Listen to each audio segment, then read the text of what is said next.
안녕하세요. 코인우먼입니다. 오늘은 2023년 3월 27일 월요일입니다. 구독과 좋아요, 알림 설정 정중히 부탁드리며 오늘 영상 시작하겠습니다. 챗 GPT는 이제 너무 잘 아실 겁니다. 오픈AI가 제공하는 인공지능 챗봇으로 사람과 대화가 가능합니다. 또 다양한 작업을 기존에 축적된 데이터에 의존해서 진행하는 것으로 생각하시면 될 텐데요. 챗 GPT의 탈옥 버전이 있습니다. 즉 현재 챗 GPT는 폭력적이거나 혐오스럽거나 잘못된 콘텐츠에 대해서는 자체적으로 검열해서 답을 하지 않도록 설계가 되어 있는데요. 그런데 이런 자체적 검열 없이 답변을 제공할 수 있는 된 탈옥 프롬프트가 설계됨으로써 기존 규칙에 탈옥해서 우리가 하는 질문에 제약 없이 답변할 수 있는 기능이 있습니다. 대는 do anything now의 약어로 지금 무엇이든 해라 라는 뜻인데요. 아무튼 이런 챗 GPT의 클래식 버전과 그리고 탈옥 버전을 사용해서 리플 XRP의 2023년도 가격을 예측한 내용이 있어 간단히 공유드립니다.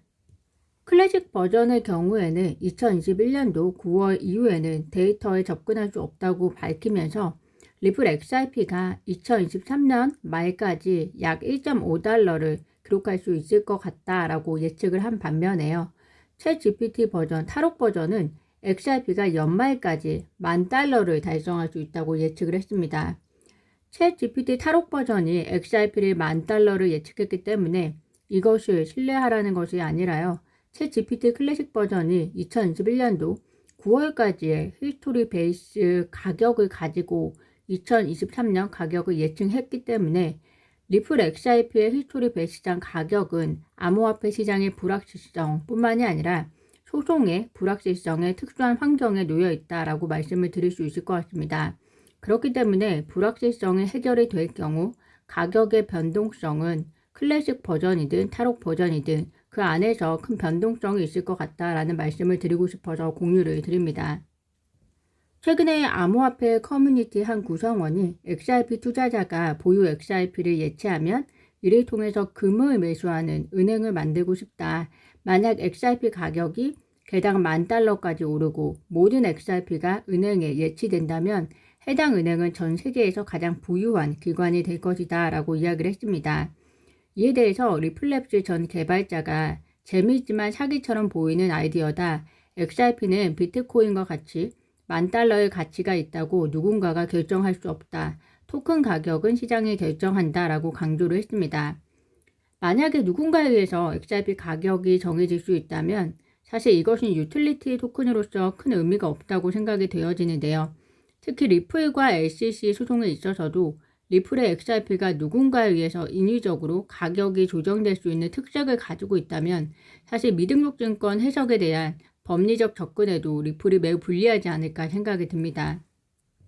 소송으로 인해서 오랜 시간 억눌러 왔던 리플 XRP 가격에 대한 커뮤니티 구성원들의 희망은 충분히 이해가 가는데요.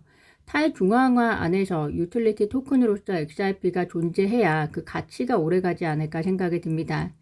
기축통화들이 영원할 수는 없겠지만 그럼에도 불구하고 기대보다 짧게 간 이유들도 기축통화의 가치가 다른 물리적 환경에 인위적인 영향을 받았기 때문이라고 생각이 드는데요.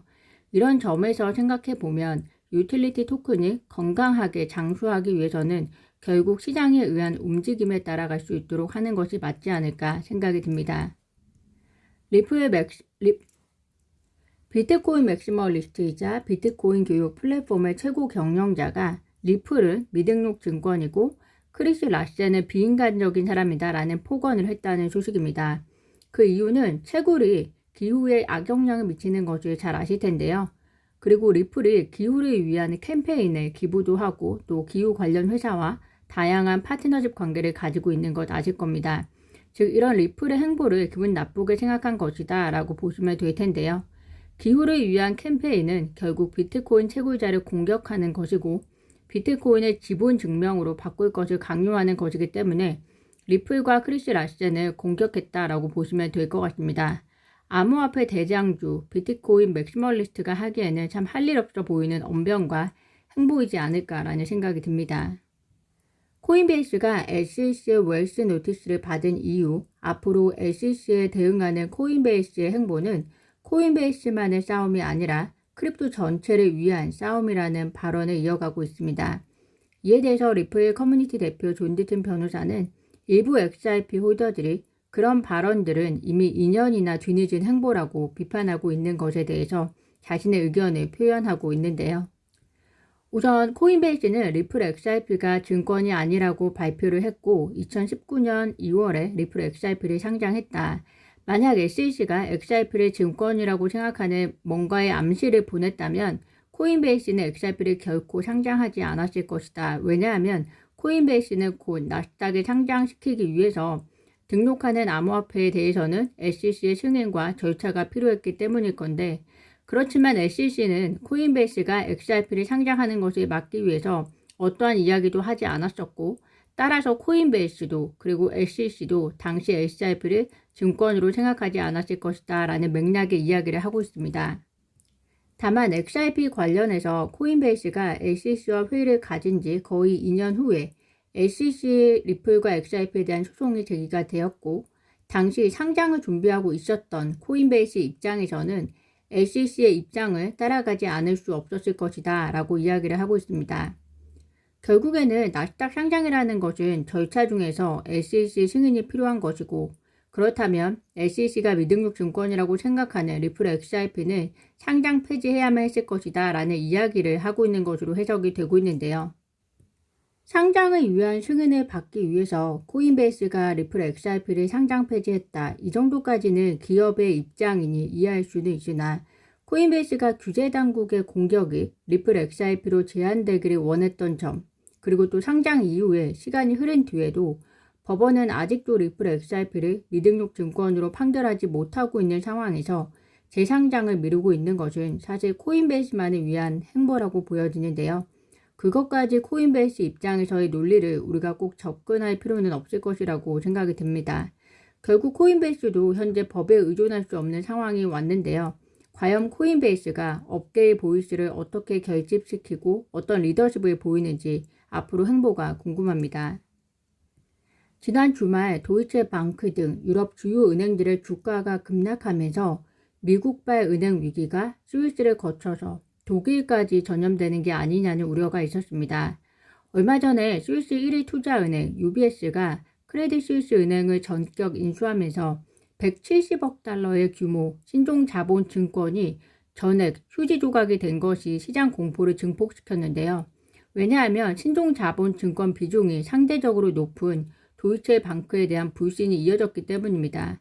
그래서 이러한 사태가 발생한 것으로 추측이 되고 있는데요. 현재 독일의 도이체방크뿐만이 아니라 미국의 퍼스트 리퍼블릭 은행도 문제입니다. 퍼스트 리퍼블릭 은행의 경우에는 최근 몇 년간 부동산 담보대출을 크게 늘렸었는데요. 그런데 금리 상승으로 부동산 경기가 침체하고 또 대출 시 담보로 받았던 자산 가치가 감소를 했습니다. 이런 상황에서 주 예금 고객이었던 기술기업 그리고 벤처 캐피털 회사들이 SVB 파산 이후에 급격히 예금을 빼내면서 유동성 위기 그리고 파산 위기에 휘말리게 되었는데요. 현재 미국 금융당국이 유동성 위기에 빠진 이러한 퍼스트 리퍼블릭 은행에 대한 지원 확대를 검토 중인 것으로 전해졌습니다. 미국에서는 미국 은행이 건실하다고 하면서 아무 문제가 없을 것이다 라고 이야기를 하고 있지만 투자자분들께서 계속해서 잘 모니터링 하셔야 하는 것이 이것이 미국 내 개별 은행의 문제인 것인지 아니면 개별 은행의 문제보다 더 큰 문제로서 연쇄 효과를 일으킬 만한 것인지 잘 살펴보시면 좋을 것 같습니다. 오늘 제가 준비한 소식은 여기까지입니다. 오늘도 영상 시청 진심으로 감사드리고요. 구독과 좋아요, 알림 설정은 코인우먼에게 큰 힘이 됩니다. 감사합니다.